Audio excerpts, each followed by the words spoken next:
Freedom House միջազգային իրավապաշտպան կազմակերպությունն ավարտում է աշխատանքը Հայաստանում։ Մինչ այդ կազմակերպությունը հրապարակել է զեկույց, անդրադառնալով նաև Հայաստանի Հանրապետությունում ազատությունների վիճակին, ինչ է արձանագրվել զեկույցով եւ ինչ է նշանակում կազմակերպության բացակայությունը Հայաստանում։ Թեմայի վերաբերյալ կզրուցենք իրավունքների պաշտպանություն առանց սահմանների հասարակական կազմակերպության իրավական փորձագետ Հասմիկ Հարությունյանի հետ։ Բարև Տիկին Հարությունյան։ Բարև ձեզ։ Շնորհակալ եմ հրավերն ընդունելու համար։ Ես եմ շնորհակալ։ Տիկին Հարությունյան, փաստորեն հեղինակավոր միջազգային կազմակերպությունը այլևս ներկայացված չի լինի Հայաստանում, ինչ է նշանակում սա Հայաստանի համար եւ ինչ կկորցնի սրանով Հայաստանում։ Բնականաբար շատ ցավալի է կազմակերպության գործունեության դադարեցումը, նախորդ շաբաթ բոլորս տեղեկացանք այդ մասին։ Եվ սա կարող է բնականաբար ունենալ հետևանքներ, որովհետև ինչպես գիտենք, տարեկան ամփոփումների միջոցով հնարավորություն էր լինում տալ այդ զեկույցները ընթացիկ իրավիճակի մասին գնահատական, որը հնարավոր էր հենց տեղում աշխատանքի միջոցով նաև կազմակերպել, ինչու՞ չէ նաև տեղում գրասենյակի գործունեության շնորհիվ հնարավոր է եղել նաև տեղական ՀԿ-ների հետ բավականին արդյունավետ համագործակցություն իրականացնել։ Լավագույն օրինակներից մեկը նախորդ տարվա ընթացքում հրատարակված մեր զեկույցն էր Արցախի վերաբերյալ, ինչու Արցախում էթնիկայեր չկան այլևս, որը կազմակերպության գործունեության արդյունքում էր եւ համատեղ արդյունավետ համագործակցության։ Ես չեմ կարող ասել ընդհանուր միջազգային մասշտաբով գործունեությունը ինչպիսին կլինի, բայց կարելի է ենթադրել, որ նախորդ ամսվանից կամ արդեն երկրորդ ամիսն է ամբողջ աշխարհում այս համայնքի հետ, իրավապաշտպան համայնքի եւ մասնավորապես ամերիկյան ֆոնդերի հետ սկսված փոփոխությունների արդյունքը չէր կարող չանդրադառնալ նաեւ այս հարցի վրա։ Ենթադրելի է, որ իհարկե կապված է նաեւ ֆինանսական որոշակի խնդիրների, ինչին ներկայումս բոլորն են առնչվում, նկատի ունեմ իրավապաշտպան դաշտում։ Ես հուսով եմ, որ այդ բացը երկար ժամանակ չի մնա եւ հնարավոր կլինի լրացնել, այնուհանդերձ բնականաբար ցավալի է, երբ նման հեղինակավոր միջազգային կառույցի տեղական գործունեությունը դադարեցվում է, որովհետեւ դա նշանակում է հնարավորությունների ինչ որ կտրվածքով նաեւ բացակայություն։ Ես հիշում եմ, որ քաղաքացիական պայմանագիր կուսակցության ազգային ժողովի խմբակցության падգամավորներից մեկը Արթուր Հովհաննիսյանն ասում էր Freedom House-ը չէ, որ պետք է Հայաստանում ժողովրդավարության վիճակը որոշի, հնարավոր է, որ նա ճիշտ է եւ իսկապես էլ Freedom House-ը չէ, որ չպիտի պետք է որոշի ժողովրդավարության վիճակը եւ կազմակերպության բացակայությունը որևէ բացասական հետևանք չի առաջացնի ժողովրդավարության առումով։ Տեսեք, այդ հայտարարությունը բնույթով այնպեսին է, որ նույնիսկ ցանկալի չէ մեկնաբանել նման հայտարարությունները, որովհետև նույն հաջողությամբ կարող ենք վկայակոչել նմանատիպ եւ նույն խմբակցությունից դուրս եկող մեկ այլ մեկնաբանություն, երբ որ դրական է գնահատվում Հայաստանում ժողովրդավարության կամ մեկ այլ ոլորտի փոփոխությունները եւ դա դառնում է դրոշակ եւ օգտագործվում է տարբեր շերտերի անձանց կողմից, ինչու՞ չէ նաեւ ձեր նշած խմբակցության։ Հիմա ստացվում է, որ երբ որ ինչ-որ մի բան դրական է Հայաստանի վերաբերյալ, դա կարելի է ընդունելի է օգտագործել վերցնել, բայց երբ որ կա տեղին քննադատություն, ընդ որում օբյեկտիվ գնահատականների վրա հիմնված, դա կարծես թե բողոքավոր երեխայի նման բողոքի եւ այսպես դիմադրության է արժանանում։ Բնականաբար սա այն չէ, սա այն գործունեության այն ոլորտը բնույթը չէ, որը պետք է պետական պաշտոնյայի կողմից նման կերպ արձանագրվի, առավել եւս նման հեղինակավոր կառույցի դիտարկումների վերաբերյալ, ինչևէ անդրադառնալով թե իրենք պիտի գնահատում իրականացնեն, միգուցե անհրաժեշտ չէ, բնավ չեմ կարող կատեգորիկ հաստատել, որ չպիտի անդրադառնան, ինչու, որովհետև ոչ միայն Հայաստանում, այլ բոլոր երկրներում պրոցեսների, բարեփոխումների ընթացքը գնահատվում է որոշակի ստանդարտներով, որը շատ հաճախ իրականացվում է ոչ միայն տեղական ՀԿ-ների գործունեության մշտադիտարկման միջոցով, այլ նաև հեղինակավոր միջազգային կառույցների։ Մենք նմանատիպ կառույցներ ունենք նաև ԵԽ շրջանակներում, որոնք պարբերաբար կարող են գնահատել եւ տարեկան կտրվածքով էլ ամփոփումներ տալ զեկույցների տեսքով, օրինակ կոռուպցիայի ոլորտում իրականացված առաջխաղացումները, որտեղ ենք հաջողություն գրանցել, որտեղ խնդիրներ կան, որտեղ առհասարակ որևէ բան չի կատարվում, դատական ոլորտի առնչությամբ եւ Freedom House-ի պարագայում մենք ունենք այնպիսի մի ամփոփում, որը անդրադառնում է եւ քաղաքական իրավունքներին, եւ քաղաքացիական ազատություններին, եւ ընդհանուր երկրում տիրող վիճակին, իրավունքի գերակայության եւ ժողովրդավարական process-ների մասով։ Հիմա ասել թե միգուցե պետք չէ, բնականաբար ճիշտ պնդում չէ, հակառակը պետք է, որովհետև դա այն խթանն է, օգնությունն է, որը մի կողմից աջակցում է պետական ինստիտուտներին եւ տեղական կառույցներին առավել գրագետ իրականացնել այդ փոփոխությունների ընթացքը, նաեւ հասկանալ, որտեղ կան բացեր, դեռևս չլուծված հարցեր եւ հետագա process-ների ընթացքում անդրադառնալ այդ կետերին։ Պատահական չէ, որ յուրաքանչյուր տարվա կտրվածքով նաեւ տրվում են գնահատականներ, որպեսզի հնարավոր լինի համեմատել, ինչպիսին էր վիճակը օրինակ 2022 թվականին, 23 թվականին, ինչպիսին է հիմա, որպեսզի նաև առանձին երկրներում, կոնկրետ գնահատվող երկրում նաև տենդենսները հասկանան եւ առավել անհրաժեշտ կետերը, որտեղ պետք է մեծ ուշադրություն դարձվի։ Եվ ըստ զեկույցի Հայաստանի տենդենսները ինչպիսին են վերջին տարիների ընթացքում առաջընթաց ունեցել են ժողովրդավարության եւ ազատությունների։ Ցավոք սրտի, հիմա անդրադառնանք արդեն բովանդակային ձեր հարցին պատասխանելով, ցավոք սրտի մենք առաջընթաց կարծես թե չենք ունենում եւ սա շատ վտանգավոր է, ինչու, որովհետեւ դրանից 1 ամիս առաջ նաեւ հրապարակված մեկ այլ զեկույցով էլ նմանատիպ իրավիճակ ենք մենք տեսնում եւ սա արդեն բոլոր միջազգային կառույցներին եւ միջազգային եւ արդեն ռեգիոնալ մեխանիզմների միջոցով գնահատումների արդյունքում է հաստատվում Eastern Partnership, OECD-ով, որ Հայաստանում կա ցավոք սրտի բարեփոխումների ստագնացիա, այսինքն մենք մտել ենք մի իրավիճակ, երբ որ առաջ չի գնում եւ այս իրավիճակում հատկապես երբ որ այդ առաջ չգնալու պատճառով Հայաստանը դասված է դեռևս շարունակում մնալ հիբրիդային որպես ժողովրդավարություն, այստեղից հետ քայլ անելը ավտորիտար ռեժիմի ավելի հավանական է եւ ռիսկային է, քան նման պատկերով, երբ որ բարեփոխումների առաջընթաց շարունակական համակարգային արդյունավետ մոտեցում չկա, նման ձևաչափից առաջ գնալը որպես ավելի ազատ, հա, վիճակի ավելի քիչ հավանական է, քան հետընթաց է, եւ սա ազդակ պիտի լինի պետության համար, իդեմս տարբեր մարմինների, որ ոչ թե ձեր վկայակոչած հայտարարությունները մենք լսենք, այլ նաեւ հետողողականություն ցուցաբերվի, որ վերջի վերջո որ լավ 1 կառույց, 2 կառույց, 3 կառույց այդ բարեփոխումների մասով նմանատիպ մեսիջ են տալիս, միգուցե իսկապես կա խնդիր երկրում եւ պետք է անդրադառնալ դրանց։ Եվ արդեն ըստ ոլորտների թերևս անդրադառնանք խնդիրներին, քանի որ վերջին շրջանում Գյումրի ընտրական process-ներն են հասարակության ուշադրության կենտրոնում, սկսենք ընտրական գործընթացներից։ Այ զեկույցում շատ հետաքրքիր արձանագրում է արվում այն մասին, որ թեև ընտրությունները դարձել են ավելի թափանցիկ, բայց քաղաքական հակառակորդների նկատմամբ տարբեր հետապնդումներն են դարձել պրակտիկա, հա, եւ բերվում է կոնկրետ օրինակներ եւ Երևանի ավագն ընտրություններում Հայկ Մարությանին հեռացնելու եւ Բալասանյան հենց Գյումրիում Բալասանյան դաշինքի հետ կապված, հա, process-ները քրեական հետապնդման, մենք նախկինում ունենք իրավիճակ, երբ ասում ենք, որ ընտրությունները թափանցիկ չի եւ ով ուզում, այսինքն իշխանությունները վերարտադրվում են։ Հիմա ունենք իրավիճակ, երբ իշխանությունները չեն վերարտադրվում երբեմն, բայց միևնույնն է կարողանում են գալ իշխանության կոնկրետ։ Հիմա որ պրակտիկան է ավելի վտանգավոր եւ ինչ անել այս շղթայից դուրս գալու եւ թափանցիկ ընտրություններ ունենալու համար, որպեսզի ժողովրդի ձայնը, էլի, այսպես ասենք, ժողովրդի ձայնը ի վերջո Հաստատի մենք տևական ժամանակ ունենք իրավիճակ, երբ ժողովրդի ձայնը լսելի է եւ տեղ գտնում է, դա հարցի մեկ այլ կողմն է։ Եկեք հիմա զեկույցում տեղ գտած արձանագրումներից սկսենք։ Freedom House-ը, ինչպես գիտեք, որոշակի բաժանումների ենթարկելով է տալիս գնահատումը, բաժանումները ըստ ոլորտների, քաղաքական իրավունքների մասով, հա, ընդհանուր ընտրական process, քաղաքացիական ազատություններ, իրավունքի գերակայության վիճակը եւ ըստ այդմ գնահատվում են։ Անդրադարձ կա նաև, ինչպես դուք իրավացիորեն նշեցիք, ընտրությունների վիճակին եւ գնահատվում է ինչպես օրենսդրական կարգավորումները, ինչպիսին են եւ պրակտիկայում ինչպես է լինում։ Եվ այստեղ շատ հետաքրքիր արձանագրում կա այն մասով, որ նշվում է, թեպետ 2018 թվականից Հայաստանում ընտրությունները ավելի մրցակցային են,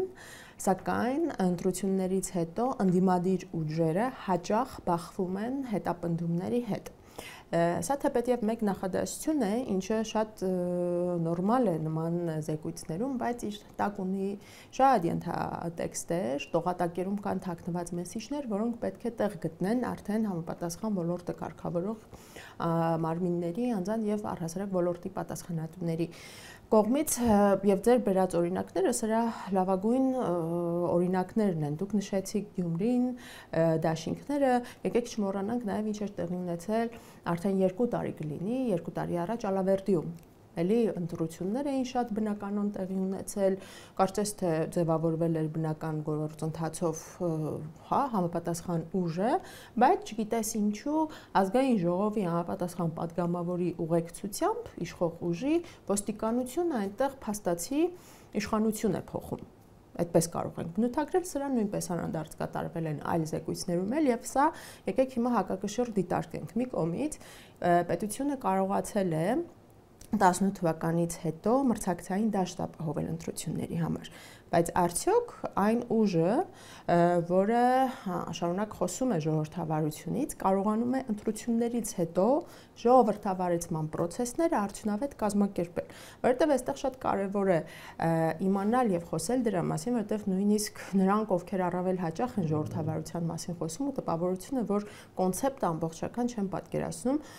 ժողովրդավարությունը չի ավարտվում ընտրություններով, ժողովրդավարությունը սկսվում է ընտրություններով եւ հետագա process-ները պիտի կարողանան ամրապնդել այն, ինչ որ ընտրությունների, ընդ որում թափանցիկ մրցակցել, հա, process-ով հնարավոր է եղել ձեռք բերել։ Բայց այն ինչ Հայաստանում տեղի է ունենում, կարծես մեկ քայլ առաջ, երկու քայլ հետ process-ն է, մենք ապահովում ենք ընտրություն եւ ընդ որում գիտեք 2025 թվականին 30-ամյա այս 3 տասնամյակի տարբեր process-ների, խնդիրներից հետո վերջապես հասնել կետի, երբ որ իսկապես մրցակցային process-ը եւ դա դարձնել դրոշակ,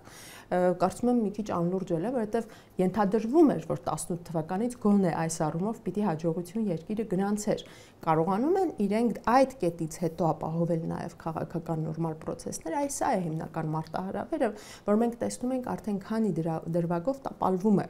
Ես չեմ կարող որակել դա գիտելիքի պակասն է, փորձի պակասն է, չգիտեմ, ցանկության կամքի պակասն է, սա այլ հարց է, բայց փաստացի արձանագրում ենք, որ ընտրություններից հետո հաջորդող process-ները երկրի համար լինում են ճգնաժամային։ Դա մենք տեսել ենք նաև Վանաձորում։ Տեսել ենք ձեր նշած օրինակներով։ Գիտելիքի պակասը ներողություն ինչ կապ ունի, երբ որ ընտրված տեխնոլոգիայի նկատմամբ օրինակ հետապնդում է սկսվում քրեական, այսինքն այստեղ գիտեք, սա նաև որոշակի process-ների մասնով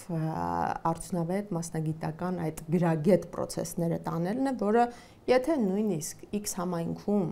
Y անձին մեղադրվել, կասկածվել են որոշակի process-ների մեջ, դա պիտի որպես բնական process հավասար պայմաններով, եթե երկիրը բռնել է, սիստեմը բռնել է այդ պատժելու քաղաքականությունը, բոլորի նկատմամբ հավասարապես իրականացվի։ Բայց եթե դա տարբեր հանգամանքներում կոնկրետ իրավիճակով պայմանավորված հիշում են ինչ-որ անձանց մասին, սա լրիվ այլ իրականություն է։ Եվ այստեղ նաև քանի որ ենթադրյալ քաղաքական դրդապատճառներով հետապնդումների մասին ենք խոսում, այստեղ նաև կար զեկույցում մեկ այլ շեշտադրում կապված ՀՀԿ ներկայացուցիչների նկատմամբ հետապնդումների մասին, երկարատև կալանքների մասին,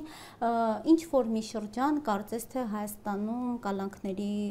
պրակտիկան նվազել էր, ամեն դեպքում խոսվում էր այդ մասին, հիմա նորից կալանքները սա մեր քրեական արդարադատության ամենախնդրահարույց կետերից մեկն է եղել շատ երկար ժամանակ, տևական ժամանակ, ես հիշում եմ մենք մշտապես խոսել ենք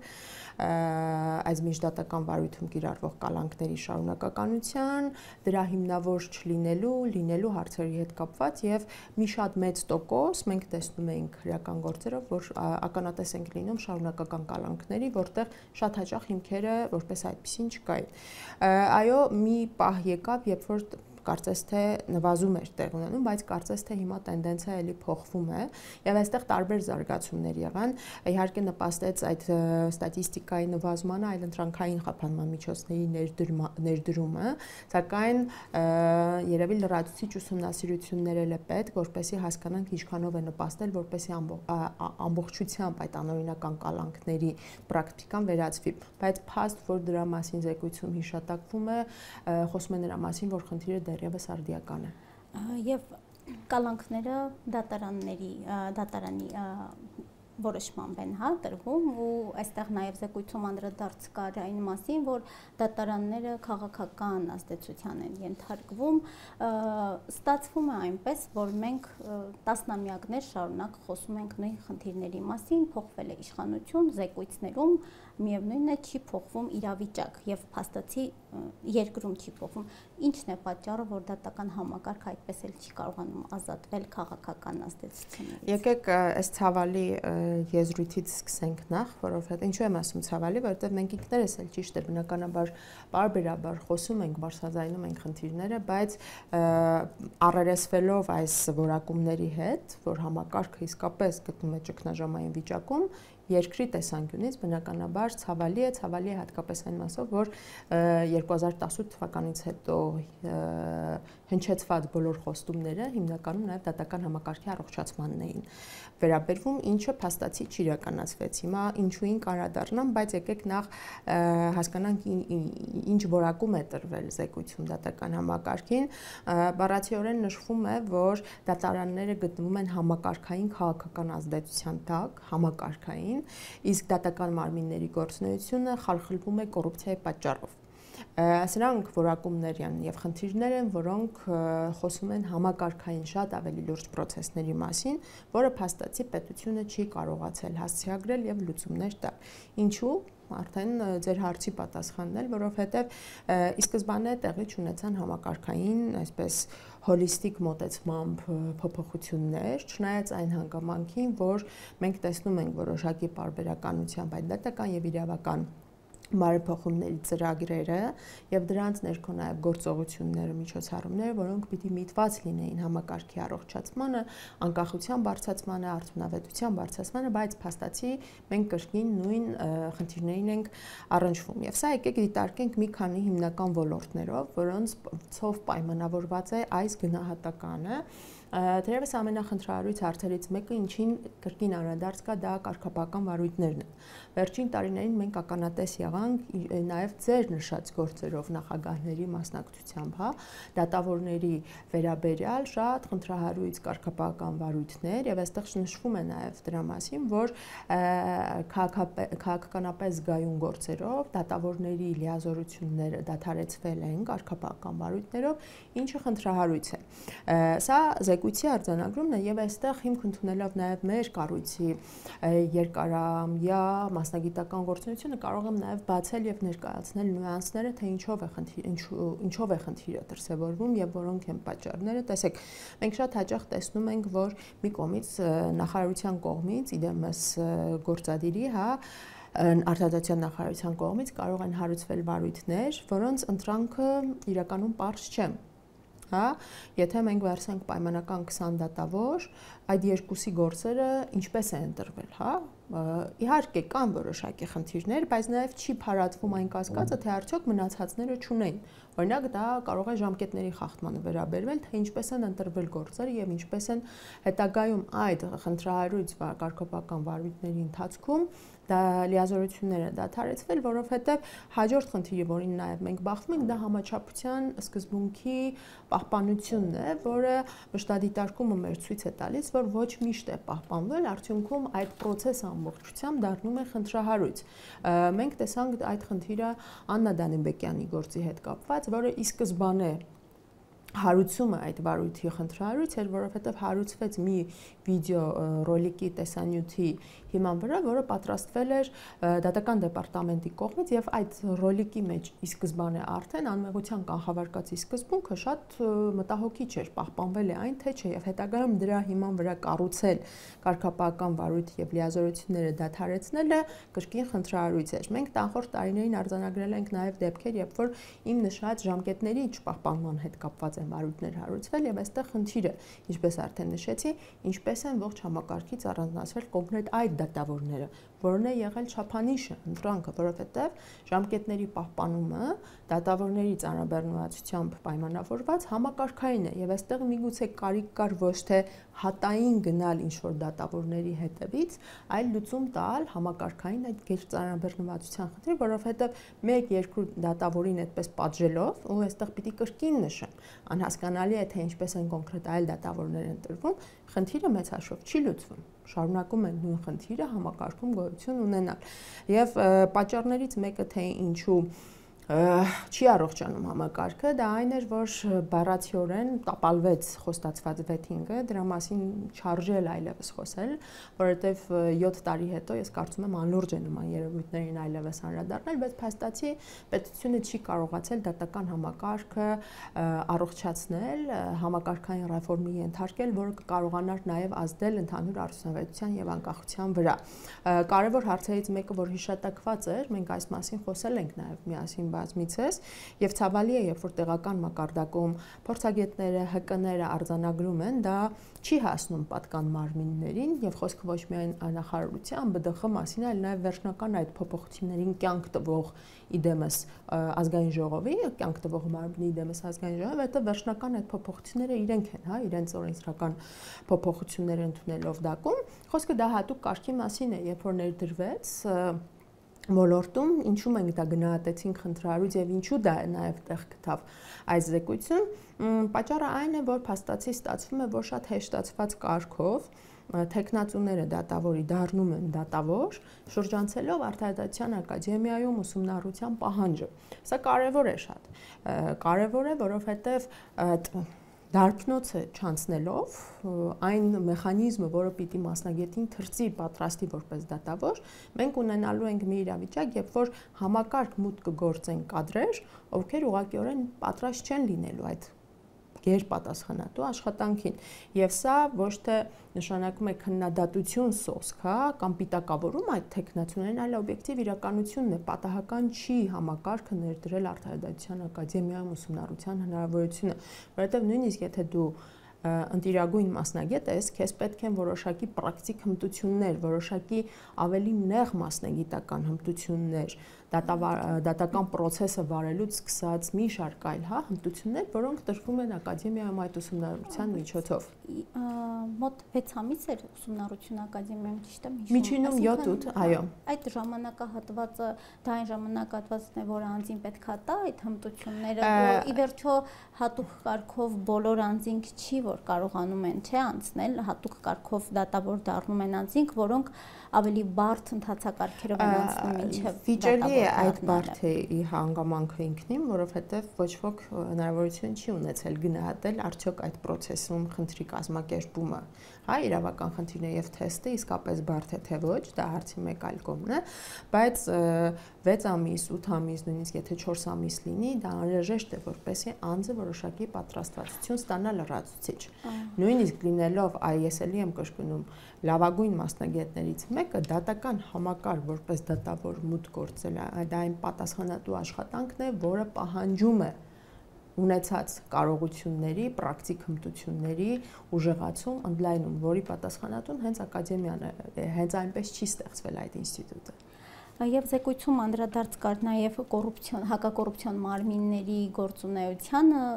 մեկը հենց հակակոռուպցիոն գործերի երկարատև քննությանն էր վերաբերվում, մյուսը կոռուպցիայի կանխարգելման հանձնաժողովի անդամի ընտրությանը, այս մասով նաև հակակոռուպցիոն կոմիտեի նախագահի հրաժարականին անդրադարձ կար եւ ընդհանուր առմամբ գնահատվում էր, որ այդ հակակոռուպցիոն մարմինները ոչ այնքան արդյունավետ են աշխատել։ Այստեղ ինչ խնդիրներ ունենք եւ հիմա այդ մարմինների ղեկավարներից շատերը 2024-ի նոյեմբերին հեռացան վարչապետի պահանջով։ Արդյոք իրավիճակ փոխվել է ըստ ձեզ Հայաստանում։ Եկեք բառացի այստեղ արձանագրենք այն ինչ որ բառացիորեն զեկույցով է արձանագրվել կոռուպցիոն մարմինների դիսֆունկցիոնալության հանգամանքը, ինչը կոնկրետ խնդրի մասին է խոսում, որ հակակոռուպցիոն մարմին մարմինները փաստացի ունեն իրենց գործունեության հետ կապված խնդիրներ։ Բայց դուք շատ լավ հիշատակեցիք, ես մոռացել եմ այդ հանգամանքի մասին նույնպես խոսել, հատկապես Բարձրագույն դատական խորհրդի նախագահի պաշտոնանկությունից հետո մեկ SMS-ի միջոցով դա դատական իշխանության անկախության լրջագույն մարտահրավերներից եւ խնդիրներից մեկն է։ Չի կարող համակարգը իսկապես անկախ գործել, եթե համակարգի կարևորագույն ղեկավար դեմքերից մեկը ակնթարթային կարող է գործադիրի ղեկավարի կողմից անհասկանալի պատճառներով առանց հաշվետվողականության որոշակի մեխանիզմների պաշտոնանկարվել։ Եվ սա վերաբերվում է ձեր կողմից նշված այլ ոլորտների ղեկավարների եւս, որոնց մենք նոյեմբեր ամսին, եթե չեմ սխալվում, ուղղակի եթե ճիշտ չեմ մտաբերում, 24 թվականին մենք ականատես եղանք, սա կրկին խոսում է խնդիրների մասին, որովհետեւ լավ, եթե կան խնդիր, որոշակի մարմինների արդյունավետ գործունեության, պիտի լինի նաև որոշակի ընթացակարգ, որպեսզի պարզ լինեն թերացումները այդ մարմինները, որպեսզի գոնե այն նոր անձինք, ովքեր ստանձնում են այդ պատասխանատու ոլորտ աշխատանքը, իմանան, թե որոնք են եղել թերացումները առավել ավելի արդյունավետ աշխատանք ապահովելու համար։ Հակառակ դեպքում դա դառնում է շատ այսպես չարաշահվող հնարավորություն ակնթարթային ըստ որոշակի նպատակահարմարությունների առանձին մարմինների ղեկավարներին փոխել, պարալիզացնել, ստեղծել պետական կառավարման մարմինների ճգնաժամ եւ դա բացատրել թերացումներով։ Սա իրենց կողմից հռչակված ժողովրդավար process-ի դրսևորում չէ եւ հարցերի լուծումը մասնավորապես մարմինների ղեկավարների ընտրություն պաշտոնից անում նման կամայական միջոցով չպիտի իրականացվի։ Անդրադառնալով այդ կոռուպցիոն մարմինների գործունեությանը հիշատակում է կատարվում նաեւ մի բացասական պրակտիկայի եւս առայն, որ ոչ հաճախ է, որ հետաքննող լրագրողների կողմից բարձրաձայնվող կամ բացահայտվող կոռուպցիոն գործերը քննվում են եւ դա մենք նույնպես տեսնում ենք պրակտիկայում, որ չնայած այն հանգամանքին, որ պարբերաբար տարբեր բարձրաստիճան պաշտոնյաների մասնակցությամբ տարբեր կոռուպցիոն սխեմաների մասին է խոսվում, բայց փաստացի արդյունավետ քննություն այդ մասով ոչ հաճախ է տեղի ունենում եւ բնականաբար եթե 1-2 նման դեպքերը պատշաճ ուշադրության չեն արժանանում, պիտի ստեղծի կրկնության հնարավորություն, այսինքն անպատժելիությունը բերելու է նման արատավոր նոր դրսևորումների, նոր կոռուպցիոն գործերի, որը ցավոք սրտի մնում է անպատժելի եւ դրա լավագույն օրինակներից մեկը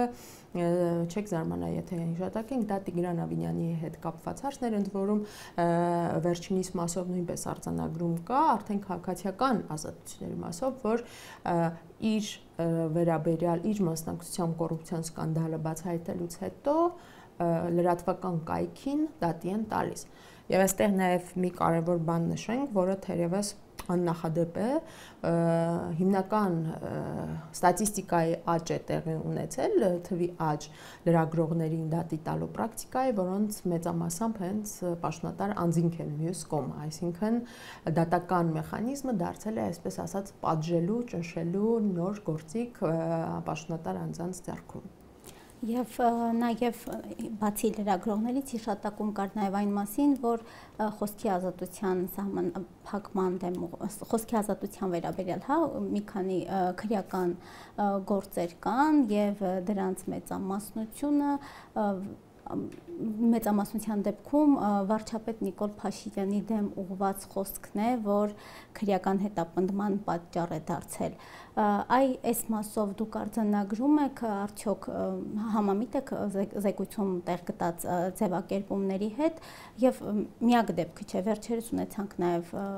Էդգար Ղազարյանի հետ կապված դեպքը, այլ դեպքեր եւս արձանագրվել են։ Ունենք խոսքի ազատության դեմ ուղղված պետական քաղաքականություն կամ իրավական համակարգում։ Շատ հետաքրքիր հարց եք հիմա բարձրացնում, որովհետև այստեղ երկուստեք պատկերը հետևյալն է, մի կողմից, ինչպես եւ արձանագրվում է, կա մեդիա դաշտի ազատ գործունեության հնարավորություն եւ տարածք։ դա փաստ է, արձանագրվել է, բայց առանձին դեպքերում սա դառնում է արդեն շատ արատավոր պրակտիկա Հայաստանում, ազատ խոսքի իրացումը կարող է պատժվել ընդհանուր միջև այն թույլատրելի ընթացակարգերով եւ միջոցներով, որ խոսքը քրեական արդարադատության մասին է, որը շատ վատ տեղ կարող է տանել, ինչու, որովհետեւ նույնիսկ քննադատությունը, որը ուղղված է բարձր պաշտոնատար անձանց, իդեմս երկղեկավարներ, չգիտեմ, այնտեղ իշխող ուժի որոշակի ներկայացուցիչներ, դա կարող է պատժվել եւ սահմանափակվել հենց քրեական ընթացակարգերով, ինչը թույլատրելի չէ, որովհետեւ նույնիսկ եթե խոսքը զորպարտության մասին է, հա, ինչ որ շատ նույնիսկ շոկային արտահայտությունների քննադատության մասին է, դա ունի պաշտպանության որոշակի շրջանակ։ Կարող են լինել, այո, պատասխանատվության միջոցներ, դա սակայն չի կարող լինել քրեական մեխանիզմներով, սա ոսկե կանոնն է, բայց Հայաստանի Հանրապետությունում ձեր նշած օրինակը դրանցից մեկն էր եւ մենք ցավոք սրտի 25 թվականին արդեն արձանագրել ենք մի քանի դրվագ եւ բարեբախտաբար քաղաքասարակության որոշակի ակտիվ ճնշման արդյունքում են ընթացակարգերը կեսից հուսով են փոխվել եւ այդպես էլ գնա, որ անձանց քննադատությունը, ինչ որ սոցիալական ցանցերում հրապարակումները, որոնք չգիտես ինչպես են որակվում քրեական կարգավորների ներքո, չեմ կարող համաձայնել, որ դա ճիշտ է այդ որակումը, բայց հանգեցնում են որոշակի քրեական պատասխանատվության էլեմենտների, որտեղ միտումը բացառապես պատժել եւ ազատ խոսքը ճնշելն է։ Սա կարող է լինել 1-2 դրվագ, 1-2 գործով, բայց տենդենսը այնպիսին է, որ կա նպատակ ճնշել նմանատիպ խոսույթը։ Եվ պատահական չէ, դուք էլ ձեր խոսքում նշեցիք, որ նմանատիպ դեպքերում մյուս կողմը կարծես թե բարձր ղեկավարությունն է, որը փաստացի անհանդուրժող է դառնում ազատ քննադատության նկատմամբ։ Այն նաև զեկույցում ես հիշեցի, կար հիշատակում այն մասին, որ այդ իշխող ուժերի դեպքում, հա, այդ նույն սկզբունքները կարծես գուցե շատ հստակ չեմ ձևակերպում, բայց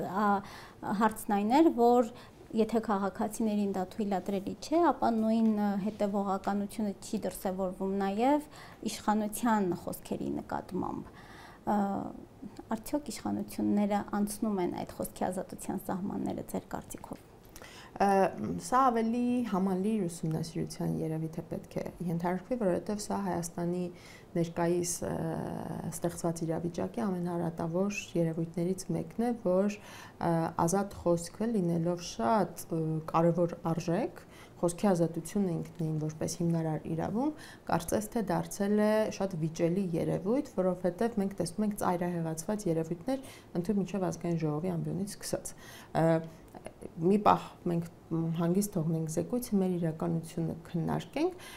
այն խոսույթը, որին մենք ականատես ենք լինում բարձր մակարդակով օրենսդիր մարմնում իշխող օպոզիցիոն ուժերի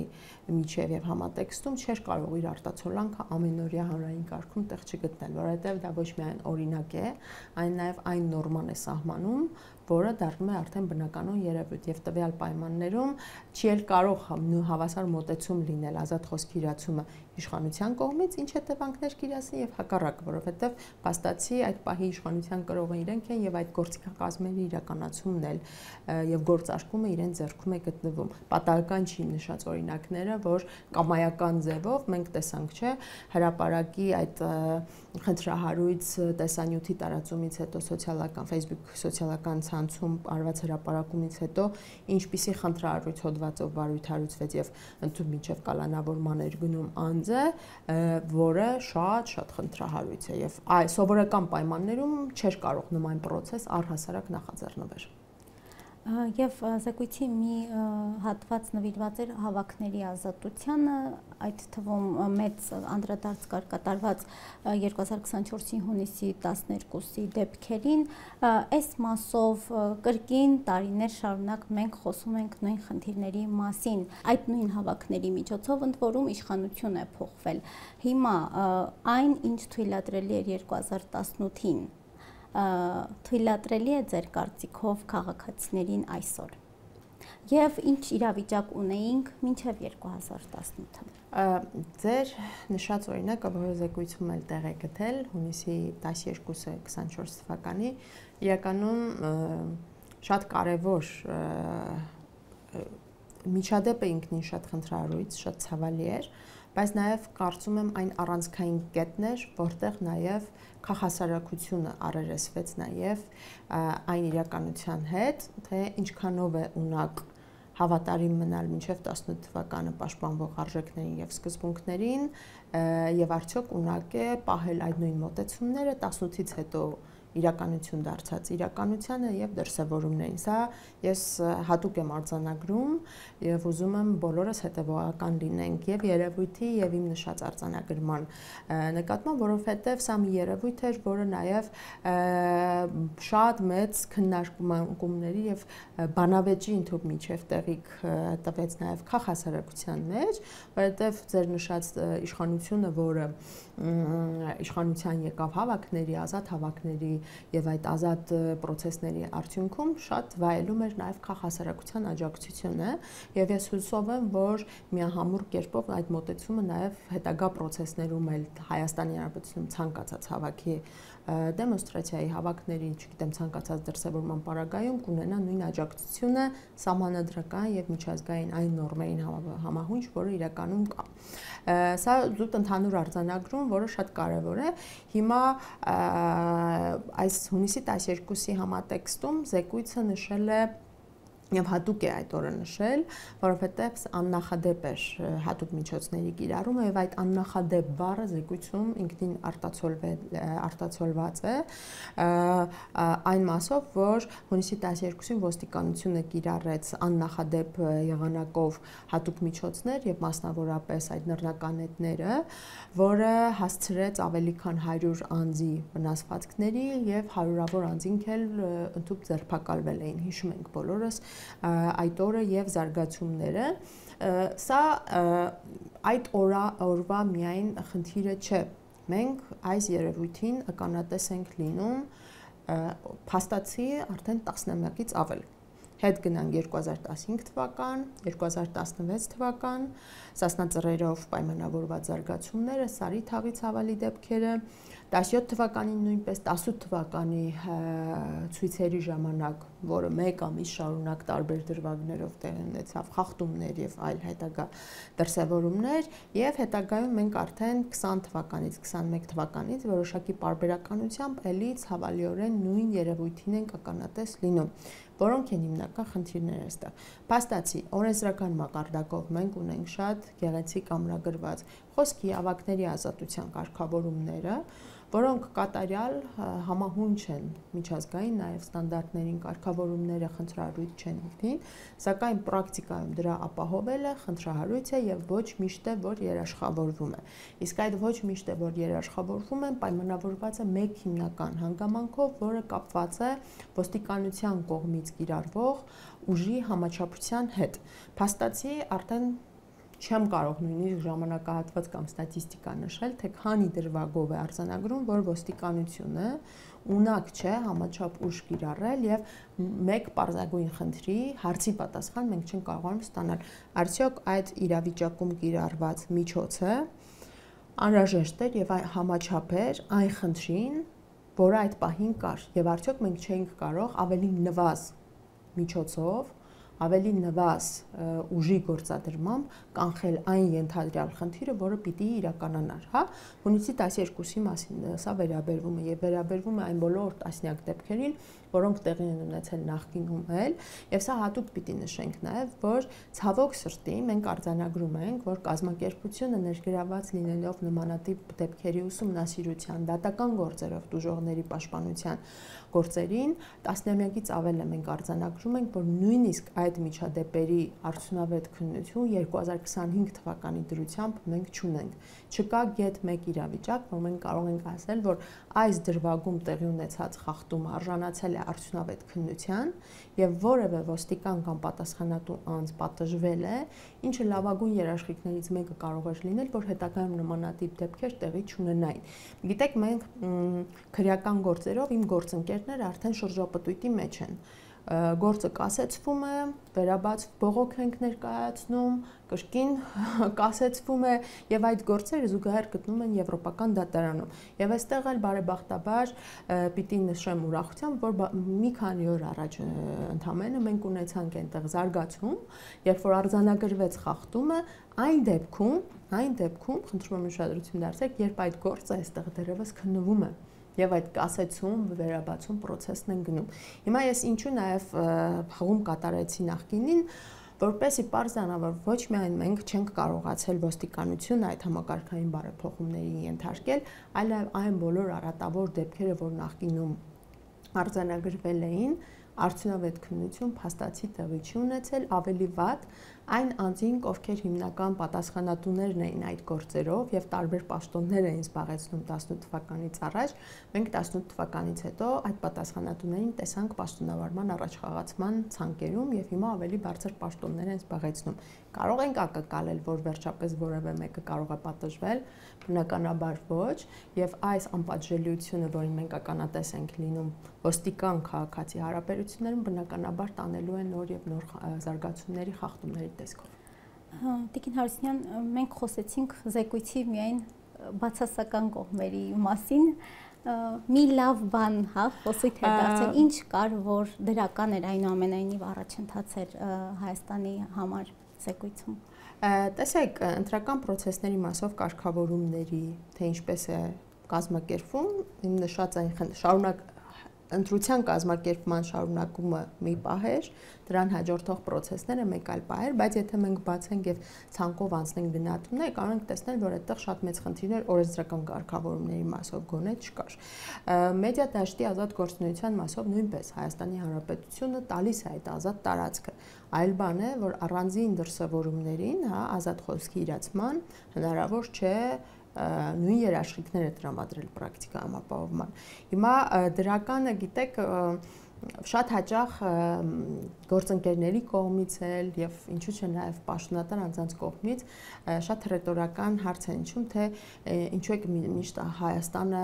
բացասական ներկայացնում, տեսեք հարևան երկրներում ինչ է կատարվում։ Նաեւ ձեր հարցի համատեքստում ես ուզում եմ նաեւ հարցով պատասխանել, մենք Հայաստանի Հանրապետությունը արդյոք համեմատում ենք Ադրբեջանի, Բելարուսի, հա, հետ տարածաշրջանում, արդեն նույնիսկ ցավալիորեն Վրաստանի հետ, որը տեսանք բարեփոխումներ չիրականացնելու պատճառով ուր հայտնվեց, թե մենք համեմատում ենք Հայաստանի Հանրապետությունը այն իրականության հետ, որ կար մինչև 2018 թվականը եւ դրանով պայմանավորված տեղի ունեցան քաղաքական process-ներ, որպեսզի այդ մեզ ոչ ցանկալի իրականությունը փոխվեր։ Ինձ համար համեմատականը պիտի լինի մինչ այդ պահը եղած վիճակը փոխել, քանի դեռ մենք չենք կարողացել այդ բացերը լրացնել, ավելի լավը ստեղծել, համեմատվել ավտորիտար այլ երկրների հետ կամ նշել, որ տեսակ այս երկրում ինչ է տեղ ունենում, նույնիսկ անլուրջ են նման քննարկումներ, որովհետև հատային վերցրված, ինչ որ կոնտեքստից կտրված քննարկումներ են եւ ես բնավ չեմ ցանկանում, որ Հայաստանի Հանրապետության